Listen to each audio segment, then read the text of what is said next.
Integrating Trello with Slack allows for seamless communication and task management, making it easier to receive Trello updates directly within Slack channels. Here's how to integrate Trello with Slack.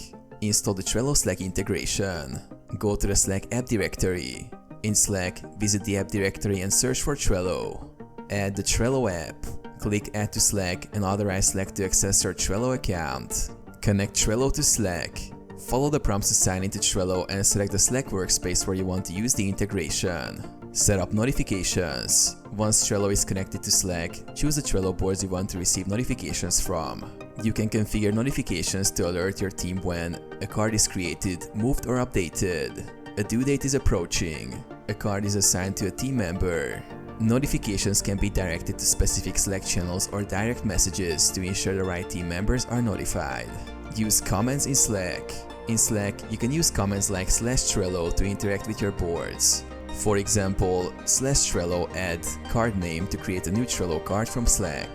/Trello link card URL to share Trello cards directly in Slack conversations. Enhance workflow. Integrating Trello with Slack ensures that team members stay updated on project progress without switching between apps. It streamlines collaboration and keeps everyone in sync.